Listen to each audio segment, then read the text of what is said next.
আপনি কি জানেন পৃথিবীর ইতিহাসের সবচেয়ে বড় পরিবর্তন শুরু হয়েছিল একটি নির্জন গুহায়, আর সেই রাতটি ছিল রমজানের এক রহস্যময় রাত। ধরুন, এক নিঃশব্দ রাত, মরুপ্রান্তরে হালকা ঠান্ডা হাওয়া বইছে, আকাশে অসংখ্য তারা, আর নিচে ঘুমিয়ে আছে এক অন্ধকার শহর, মক্কা। শহরের ঘরে ঘরে রয়েছে মূর্তি, অন্যায়, অত্যাচার, গরিবের করুণ আর্তনাদ। কিন্তু তার সবকিছুর ওপরে পাহাড়ের কালো অন্ধকারে দেখা যায় একটি ছোট্ট আলোর বিন্দু। হেরা নামের এক গুহায় বসে আছেন এক মানুষ, একা, নিঃসঙ্গ, ভাবনায় ডুবে। তিনি জানেন না আজকের এই রাত শুধু তার জীবনই বদলে দেবে না, বদলে দেবে সমগ্র মানব জাতির ইতিহাস। তারপর হঠাৎ সেই নীরবতাকে চিরে আসে এক ধ্বনি, এক শব্দ যার শক্তি পৃথিবীর সব শব্দকে ছাড়িয়ে গেছে। ইকরা, পড়ো। এক অদৃশ্য কিন্তু শক্তিশালী আলিঙ্গনে চেপে ধরা হয় তাকে। কাঁপতে থাকে তার দেহ, কেঁপে ওঠে তার হৃদয়। তিনি উত্তর দেন, আমি তো পড়তে জানি না। কিন্তু আবার আসে সেই দাবি, আবার সেই চাপ, আবার সেই ডাক, ইকরা। ঠিক এইভাবে রমজানের এক মহিমান্বিত রাতে আকাশ আর জমিনের মাঝের পর্দা যেন সরে যায়, আর ইতিহাসে প্রথমবারের মতো মানুষের কানে ভেসে আসে আল্লাহর কালামের প্রথম ধ্বনি। আজকের এই ভিডিওতে আমি আপনাকে নিয়ে যাব সেই রাতের গভীরে। আমরা একসাথে উঠব মক্কার পাহাড়ি পথ পেয়ে, হাঁটব পাথুরে ঢালুতে, আর প্রবেশ করব হেরা গুহার নীরবতার ভেতর। আমরা অনুভব করার চেষ্টা করব কি অনুভব করছিলেন মোহাম্মদ ইবনে আবদুল্লাহ যখন তার ওপর প্রথমবার নাজিল হয় ওহী। আমরা দেখব কিভাবে জাহেলিয়াতের অন্ধকার ছেড়ে এই কোরআন নামল মানুষের হৃদয়ে আলো জ্বালাতে, আর বুঝতে চেষ্টা করব কেন এই কোরআন নাজিল হল রমজান মাসে, কেন লাইলাতুল কদর হাজার মাসের চেয়েও উত্তম হয়ে উঠল, আর আজ আমাদের রমজানকে কোরআনের মাস বানানোর মানে আসলে কি। চলুন এবার ধীরে ধীরে ফিরে যাই সেই সময়ের দিকে, যখন এখনও ইকরা শব্দটি পৃথিবীতে উচ্চারিত হয়নি। মক্কার আকাশ বড় শান্ত, কিন্তু সেই আকাশের নিচে থাকা সমাজটা ছিল ভীষণ অশান্ত। ইসলাম পূর্ব যুগকে আমরা বলি জাহেলিয়াতের যুগ, অজ্ঞতার যুগ।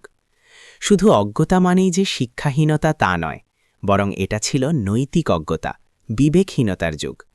মানুষ জেনে বুঝে অন্যায় করত, অহংকারকে মূল্যবির, সত্যকে পিষে ফেলত শক্তির তলায়। কাবা ঘর, যা আসলে ছিল তাওহীদের ঘর, ইব্রাহিম ও ইসমাইল আলাইহিমাসসালামের দোয়া ও ত্যাগের স্মৃতিবিজড়িত এক পবিত্র স্থান, সেই ঘরের চারপাশ আজ ভরে গেছে মূর্তিতে। ৩০০ শতাধিক মূর্তি দাঁড়িয়ে আছে কাবার চারদিকে। কেউ পাথর পূজা করছে, কেউ কাঠের মূর্তির সামনে নত যেন, কেউ আবার তারকা, সূর্য, চাঁদ, এমনকি নিজেদের বানানো জড়বস্তুকেও রব বানিয়ে নিয়েছে। জাতিগত বিভাজন প্রচণ্ড। কুরাইশ, বানু হাসিম, বানু উমাইয়া, এইসব গোত্রের নাম শুনলেই বোঝা যায় কে কতটা প্রভাবশালী। গোত্রীয় অহংকারে গাড়ি বর্বরতা। মানুষ কেবল তার গোত্রের জন্যই বাঁচে, গোত্রের জন্যই মরে। কারো প্রতি সামান্য অপমান মানেই রক্তপাত, যুদ্ধ, বছর বছর ধরে চলা প্রতিশোধ। আর সেই অন্ধ আবেগের মাঝেই সবচেয়ে ভয়ঙ্কর দৃশ্য, নিজের কন্যা সন্তানকে জীবন্ত কবর দেয়া। ছোট্ট একটা মেয়ে, তার মায়ের আঁচল আঁকড়ে ধরা, আর একজন পিতা তাকে নিয়ে যাচ্ছে মরুভূমির বুকে, মাটি খুঁড়ে কবর বানাবে, আর কাঁদতে কাঁদতে ডেকে উঠবে সেই শিশু।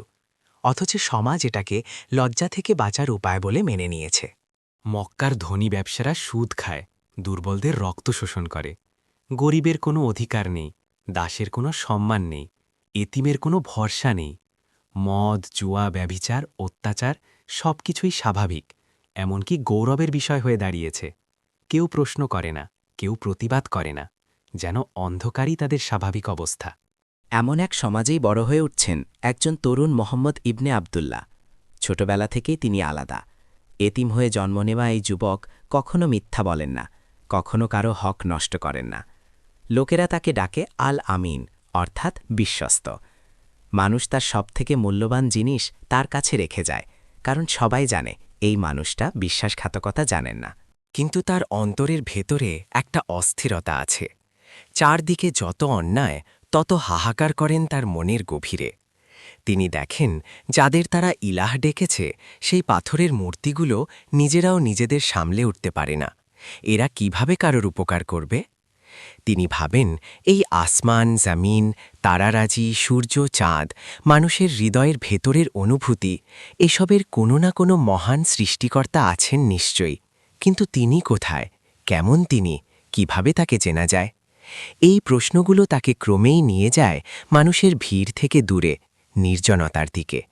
মক্কার শোরগোল, হাটবাজার, মূর্তিপূজার গান বাজনা সবকিছু থেকে দূরে সরে যেতে থাকলেন তিনি। কখনো রাতের অন্ধকারে, কখনো দিনের নীরবতায় তিনি উঠে যেতে থাকলেন শহরের উপরে থাকা পাহাড়ের দিকে। জাবালে নূর, নূরের পাহাড়। সেই পাহাড়ের বুকের ভেতরে ছোট্ট এক গুহা, গাড়ে হেরা। হেরা গুহা খুব বড় নয়, ভেতরে ঢুকলে মানুষকে প্রায় ঝুঁকে বসতে হয়। একটা ছোট্ট ফাঁক দিয়ে দূরে মক্কার কাবাঘরটাকে দেখা যায়। রাতের বেলায় সেখানে জ্বলতে থাকা আগুনের আলো মানুষের আসা যাওয়া, আর নিচের অন্ধকার পৃথিবীকে আঁকড়ে ধরে থাকে আকাশের তারা।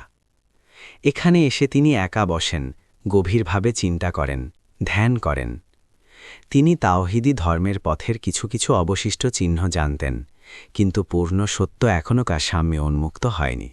রমজানের একটি রাত, গরমের সময় হলেও পাহাড়ের ওপরের বাতাস কিছুটা শীতল। হেরা গুহার ভেতরে বসে আছেন তিনি।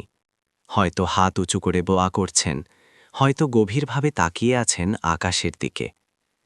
তার বয়স এখন প্রায় 40। জীবনের অভিজ্ঞতা আর অন্তরের ব্যথা মিলে তাকে মানুষের ভিড় থেকে আলাদা করেছে। তিনি জানেন এই সমাজের এই অন্ধকার আর চলতে পারে না। কিন্তু কিভাবে আসবে আলো? কে আনবে সেই আলো? তার নিজেরই কি কোনো ভূমিকা আছে, নাকি তিনি কেবল বাকিদের মতোই এক সাধারণ মানুষ? ঠিক সেই সময় যখন আকাশ আর জমিনের মাঝের অদৃশ্য পর্দা সরে যায়, হঠাৎ করে গুহার নীরবতা ভেঙে যায়। তিনি অনুভব করেন কেউ আছে। হেরা গুহা, যা এতদিন তার নির্জনতার আশ্রয় ছিল, হঠাৎ আজ খুব ভিন্ন লাগছে। কেউ যেন তাকে ঘিরে ধরেছে, এক অজানা শক্তি, এক অনির্বচনীয় উপস্থিতি। তিনি তাকিয়ে দেখতে চান, কিন্তু এই সত্তা তার চোখের সীমানার বাইরে। এরপর শোনা যায় সেই শব্দ, যাকে ইতিহাস কখনো ভুলবে না। এক শক্তিশালী অথচ মমতাময়ী, গম্ভীর অথচ আর্দ্র কণ্ঠস্বর, ইকরা, পড়ো। হঠাৎ করে সেই অদৃশ্য সত্তা তাকে বুকে চেপে ধরে। মহানবী সাল্লাল্লাহু আলাইহি ওয়াসাল্লাম পরে বর্ণনা করেছেন, তিনি আমাকে এমনভাবে আঁকড়ে ধরলেন যেন আমার শক্তি ফুরিয়ে যাচ্ছে। কল্পনা করুন কতটা ভয়ঙ্কর, কতটা প্রবল ছিল সেই মুহূর্ত। তিনি যিনি সবসময় শান্ত, সংযত, ধৈর্যশীল, আজ তার শরীর কাঁপছে, বুকে থকথক করছে, নিঃশ্বাস বন্ধ হয়ে আসছে। তিনি কাঁপা কণ্ঠে বললেন, আমি তো পড়তে জানি না মা, আনা বেকারি, আমি তো পাঠক নই, আমি তো শিক্ষালাভ করিনি। কিন্তু সেই সত্তা আবার তাকে চাপ দিলেন, আবার আঁকড়ে ধরলেন। তারপর ছেড়ে দিয়ে আরেকবার বললেন, ইকরা। দ্বিতীয়বারও তিনি একই উত্তর দিলেন, তিনি পড়তে জানেন না। তৃতীয়বার আবার সেই আঁকড়ে ধরা, আবার সেই অদম্য শক্তি, যেন তার দেহের ভেতর সব দুর্বলতাকে চেপে ধরে নতুন এক শক্তি সঞ্চার করছে। অবশেষে সেই কণ্ঠস্বর উচ্চারণ করল কোরআনের প্রথম আয়াতগুলো। ইকরা বিস্মি রব্বিকাল লাজি খালাক, খালাকাল ইনসানা মিন আলাক, ইকরা ওয়া রব্বুকাল আকরাম, আল্লাজি আল্লামা বিল কলাম, আল্লামাল ইনসানা মালাম ইয়ালাম। পড়ো তোমার সেই প্রতিপালকের নামে যিনি সৃষ্টি করেছেন। তিনি মানুষকে সৃষ্টি করেছেন জমাট রক্ত থেকে।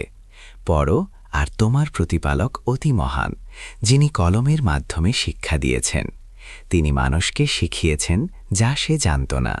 এই কয়েকটি শব্দের মধ্যেই লুকিয়ে আছে মানবজাতির পুরো দিশা।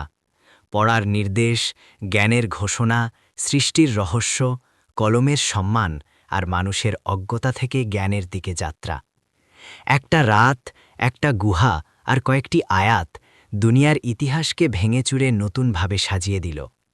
কিন্তু সেই মুহূর্তে হেরা গুহার ভেতরে থাকা মানুষটির জন্য এই সব কিছু সহজ ছিল না। হঠাৎ করে স্বর্গদূত জিবরিল আলাইহিসসালাম স্বয়ং আল্লাহর পক্ষ থেকে তার সাথে কথা বলছেন। এটা কোনো সাধারণ অভিজ্ঞতা নয়। তিনি ভয় পেয়ে গেলেন, তার প্রাণ কাঁপতে লাগল, শরীরে কাঁপুনি ধরল। তিনি বুঝতে পারছিলেন না এটা কি। আমি কি অসুস্থ হয়ে গেছি, পাগল হয়ে যাচ্ছি, নাকি এটা কোনো অদৃশ্য শক্তির আক্রমণ? যখন ওহির এই প্রথম ধাপ শেষ হল, তিনি তাড়াহুড়ো করে গুহা থেকে বের হয়ে এলেন। রাতের অন্ধকারে পাহাড়ে পথ ধরে তিনি নেমে আসছেন।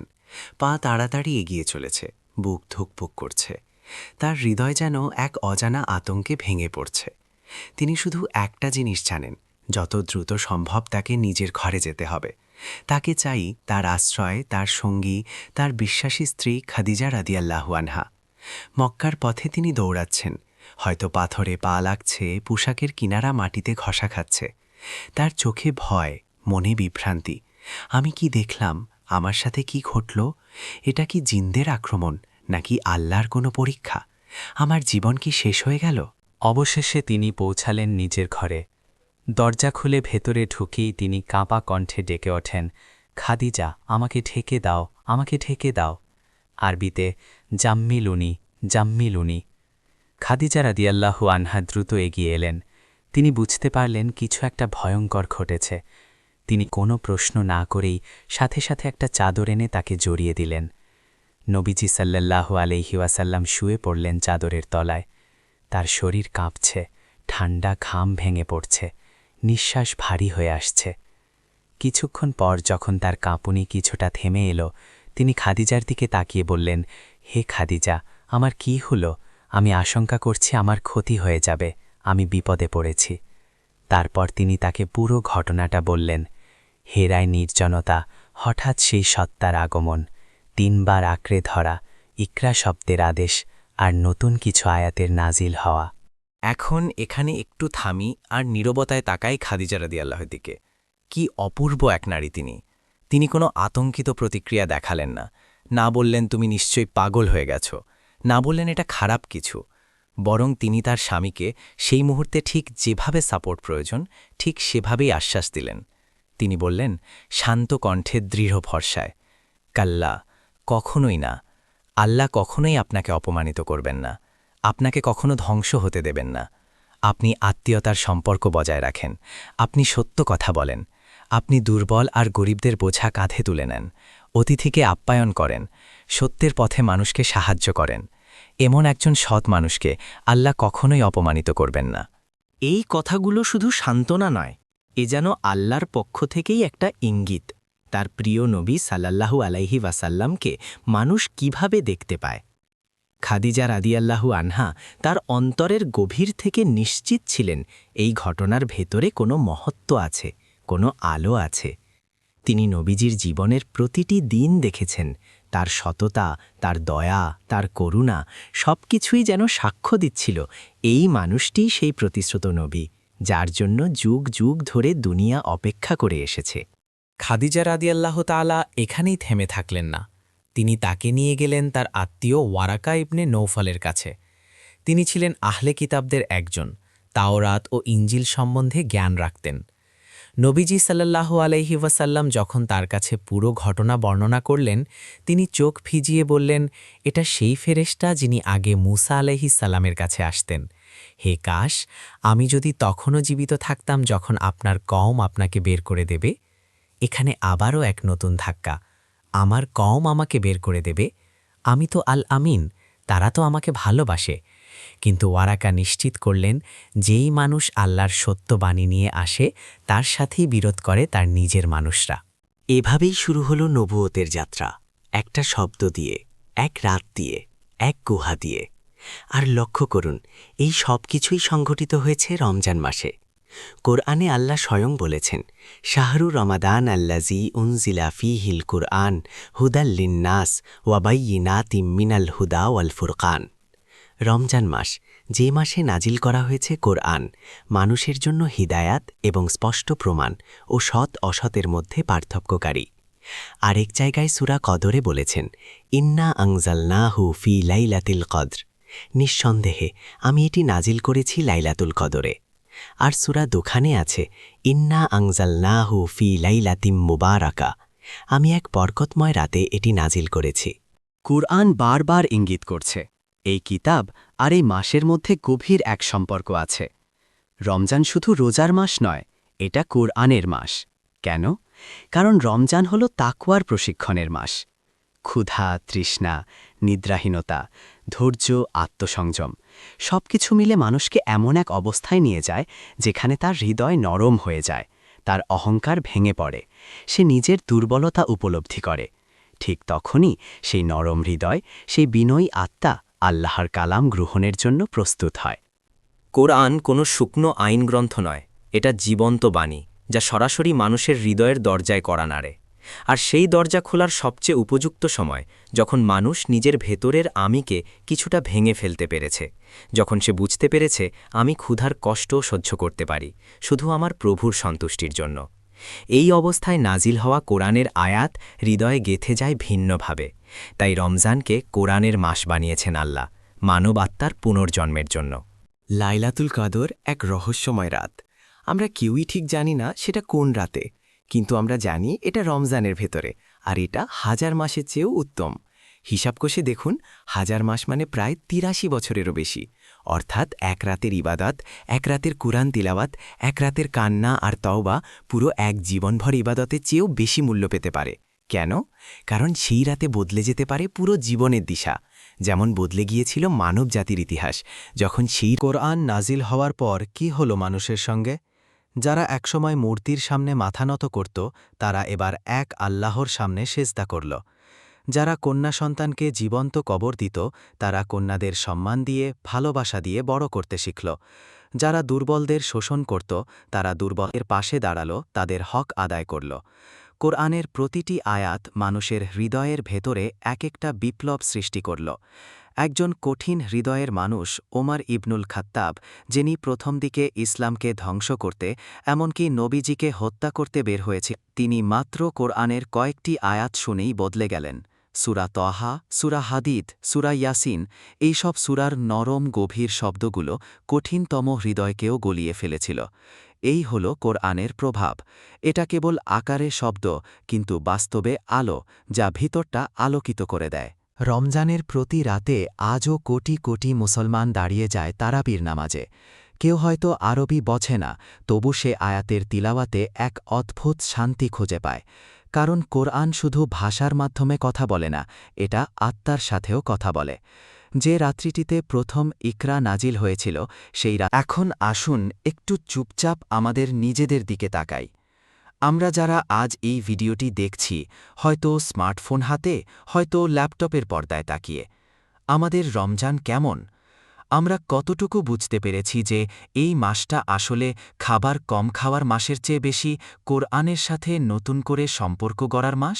অনেকেই রমজান আসলেই রুটিন বানায়, সাহরি, অফিস, ক্লাস, ইফতার, নামাজ, একটু তারাবি, তারপর সোশ্যাল মিডিয়া, আবার ঘুম। কিন্তু যদি আমরা একটু থেমে ভাবি, এই মাসেই প্রথম নাজিল হয়েছে কোরআন, এই মাসেই আসমান জমিনের সূচক নতুনভাবে শুরু হয়েছে, এই মাসেই আল্লাহ ঘোষণা করেছেন এই কোরআন মানুষের জন্য হেদায়াত, তাহলে কি আমরা আমাদের রমজানের অগ্রাধিকারগুলো একটু বদলাতে পারি না? হেরা গুহায় নবীজি যেভাবে নির্জনে আল্লাহকে খুঁজতেন, আমাদেরও তো দরকার সামান্য হলেও নির্জনতা। হয়তো প্রতিদিন ৫-১০ মিনিট ফোনটা দূরে রেখে ঘরের কোনো কোনায় বসে কেবল কোরআনের কয়েকটি আয়াত ধীরে ধীরে পড়া, বাংলা অর্থ দেখা আর ভাবা, এটা আমাকে কি বলছে। কোরআন কেবল সাহাবাদের জন্য নাজিল হয়নি, এটা আমার আর আপনার জন্যেও। ইকরা, এই নির্দেশ আমাদের প্রতিটির জন্য। হয়তো আপনার আরবি পড়া দুর্বল, সমস্যা নেই। ইকরা মানে শুধু আরবি উচ্চারণ নয়, এর মানে শিখো, বোঝো, চিন্তা করো। আপনি বাংলা অনুবাদ পড়তে পারেন, অডিও তিলাবাত শুনতে পারেন, কোনো আলিমের ব্যাখ্যা শুনতে পারেন। মূল কথা হল রমজানকে আবার কোরআনের মাস বানানো। এই মাসে যদি আমরা পুরো কোরআন শেষ করতে নাও পারি, অন্তত শুরুটা করি এই ইচ্ছা নিয়ে যে আমি বাকি জীবনটাতেই কোরআনের সঙ্গ ছাড়ব না। খাদিজা রাজিয়াল্লাহু যেভাবে নবীজিকে সান্ত্বনা দিয়েছিলেন, আমাদেরও দরকার তেমন মানসিক সমর্থন একে অন্যের জন্য। হয়তো আপনার ঘরে কেউ কোরআন পড়তে চাইছে, তাকে উৎসাহ দিন। হয়তো আপনার বন্ধুটি ধর্মীয় জীবনের দিকে ফিরতে চাইছে, তাকে সন্দেহের চোখে নয়, ভালোবাসার চোখে দেখুন। হয়তো আপনার নিজের হৃদয় কোরআনের দিকে টান অনুভব করছে, কিন্তু সমাজের ভয়, বন্ধুদের কথা, নিজের অন্তরের অলসতা আপনাকে টেনে ধরছে। সেই মুহূর্তে নিজেকেই আপনি খাদিজা রাজিয়াল্লাহুর মতো বলুন, আল্লাহ তো তোমাকে অপমানিত করবেন না, যদি তুমি সত্যের পথে হাঁটতে চাও। প্রথম জাহেলিয়াতের যুগে অন্ধকার ছিল, তারপর এলো কোরআনের আলো।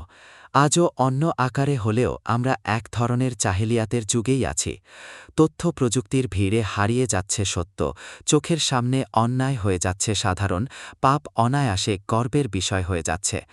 এই অন্ধকারের বিরুদ্ধে আমাদের একমাত্র আলোকবর্তিকা কোরআন, আর সেই আলোর প্রথম কণা নেমে এসেছিল রমজানের এক নিঃশব্দ রাতে, হেরা নামের এক গুহায়। চলুন এবার আবার একবার কল্পনা করি, আমরা দাঁড়িয়ে আছি সেই গুহার ভেতরে। অন্ধকার, সামান্য জায়গা, দূরে মক্কার ঝলমলে আলো, আর গুহার পাথুরে দেয়ালে অনুরণিত হচ্ছে ইকরা শব্দের প্রতিধ্বনি। নবীজি সাল্লাল্লাহু আলাইহি ওয়াসাল্লাম কাঁপছেন, কিন্তু তার ভেতরে ধীরে ধীরে জন্ম নিচ্ছে এক নতুন দায়িত্বের বোধ। তার হৃদয়ে লেখা হচ্ছে মানবজাতির ভবিষ্যৎ। এই শব্দ, এই রাত, এই পাহাড়, সবকিছু সাক্ষী থাকল এক অসম্ভব সুন্দর সূচনার। হয়তো আজ আপনি নিজেও ভীষণ ক্লান্ত। জীবনের দৌড়ঝাঁপ, পাপের ভার, ভুলের অনুশোচনা, মানুষের কথা, সব মিলে আপনার হৃদয় ভারী। আপনি হয়তো ভাবছেন, আমি কি বদলাতে পারব? আমার জন্য কি এখনও কোনো আশা আছে? হেরা গুহার সেই রাত আপনাকে বলে, হ্যাঁ, আছে। যে আল্লাহ অন্ধকারাচ্ছন্ন এক সমাজকে আলোর পথ দেখানোর জন্য কোরআন নাজিল করেছেন, তিনি আপনার একক হৃদয়কেও আলোয় ভরিয়ে দিতে পারবেন, যদি আপনি সামান্য হলেও তার কালামের দিকে ফিরে যান। এখন এই মুহূর্তে রমজানের এই রাতটায় আপনার ঘরের জানালার বাইরে হয়তো নিস্তব্ধতা, আকাশের তারা উঁচুতে ঝিকমিক করছে, ঠিক যেমন সেদিন মক্কার আকাশে করেছিল। আপনি একবার চোখ বন্ধ করে বলুন, হে আল্লাহ, সেই রাতের বরকতের কিছু অংশ আমার জীবনেও দান করুন। আপনি যদি পারেন এই রমজানে একটু সময় আলাদা করে দিন কোরআনের জন্য। হয়তো প্রতিদিন এক পৃষ্ঠা, হয়তো এক রুকু, হয়তো 5টি মাত্র আয়াত, কিন্তু সেই আয়াতগুলোকে হৃদয়ে জায়গা দিন। চলুন আমরা সবাই মিলে একটু দোয়ার আবহ তৈরি করি মনে মনে। হে আল্লাহ, যিনি রমজানের এক বরকতময় রাতে কোরআন নাজিল করেছেন, মানবজাতির অন্ধকার ছিঁড়ে দিয়েছেন, আমাদের হৃদয়ের অন্ধকারও ছিঁড়ে দিন। যে গুহায় বসে আপনার প্রিয় নবী সাল্লাল্লাহু আলাইহি ওয়াসাল্লাম কাঁপতে কাঁপতে ইকরা শুনেছিলেন, সেই গুহার নীরবতা আর আলো আমাদের ঘরকে, আমাদের আত্মাকে ভরিয়ে দিক। হে আল্লাহ, আপনি যেভাবে তাকে বেছে নিয়েছেন নবুয়তের জন্য, আমাদেরও বেছে নিন আপনার কোরআনের সেবায়। আমাদের জিহ্বাকে কোরআন তিলাওয়াতের অভ্যস্ত করুন, আমাদের কানকে কোরআন শোনার সুমিষ্টতায় ভরিয়ে দিন, আমাদের চোখকে কোরআনের আয়াত পড়তে ক্লান্তিহীন করুন, আর আমাদের হৃদয়কে কোরআনের নূরে ভাসিয়ে দিন। হে আল্লাহ, আমাদের ঘরকে ছোট্ট ছোট্ট হেরা গুহার মতো করে দিন, যেখানে আমরা নিঃশব্দে আপনার দিকে ফিরে যাব, মানুষ আর দুনিয়ার কোলাহল থেকে একটু হলেও দূরে সরে গিয়ে আপনার কথা শুনব, আপনার কালাম পড়ব, আপনার দিকে কান্না নিয়ে হাত তুলব। হে আল্লাহ, আমাদেরকে সেই নারীদের মতো করুন যেমন ছিলেন খাদিজা রাদিয়াল্লাহু, যারা সত্যের পথে চলা মানুষকে মানসিক শক্তি দিয়ে সাহায্য করেন, ভয় দেখিয়ে দূরে ঠেলে দেন না। আমাদের পরিবারগুলোকে এমন ভালোবাসা আর ঈমানি সমর্থনের আশ্রয় বানিয়ে দিন। হে আল্লাহ, যেভাবে এক রাত, এক শব্দ ইকরা পুরো ইতিহাসকে বদলে দিয়েছে, তেমনি আমাদের জীবনেও এমন এক রাত দান করুন, এমন এক মুহূর্ত যখন আপনার কোরআনের কোনো এক আয়াত আমাদের ভেতরটা কাঁপিয়ে দেবে। আমরা কাঁদতে কাঁদতে বলবো, হে আল্লাহ, আজ থেকে আমি বদলাতে চাই, আজ থেকে আমি আপনার কোরআনের মানুষ হতে চাই। এই রমজান চলে যাবে, বছর ঘুরে আরেকটা রমজান আসবে কিনা আমরা কেউই জানি না, কিন্তু যদি এই রমজানে আমরা অন্তত একটা কাজ করতে পারি, আমাদের আর কোরআনের মাঝে জমে থাকা দূরত্বটা একটু কমাতে, তাহলে হয়তো আল্লাহর কাছে এই রমজান আমাদের জীবনের টার্নিং পয়েন্ট হয়ে থাকবে। এই রাতের শেষে যখন সেহরির সময় ঘনিয়ে আসবে, যখন ফজরের মাইকে আজানের সুর ভেসে উঠবে, আপনি একটু থেমে মনে মনে বলুন, রমজানেই নাজিল হয়েছিল পবিত্র কোরআন। সেই মহিমান্বিত রাত শুধু ইতিহাস না, আমার জন্য ব্যক্তিগত এক আমন্ত্রণ। আমি কি সেই আমন্ত্রণের জবাব দেব? আল্লাহ আমাদের সবাইকে সেই তৌফিক দিন যেন আমরা এই রমজানে কোরআনের সাথে এমনভাবে সম্পর্ক গড়ে তুলি যা এই মাস শেষ হবার পরও কোনো দিন ছিন্ন না হয়, যেন প্রতিটি রমজান, প্রতিটি লাইলাতুল কদর আমাদের জীবনের হেরা গুহার রাত হয়ে ওঠে, যেখান থেকে শুরু হবে আমাদের নিজের আলোয় ভরা নতুন এক ইতিহাস। ওয়াসসালামু আলাইকুম ওয়া রাহমাতুল্লাহি ওয়া বারাকাতুহু।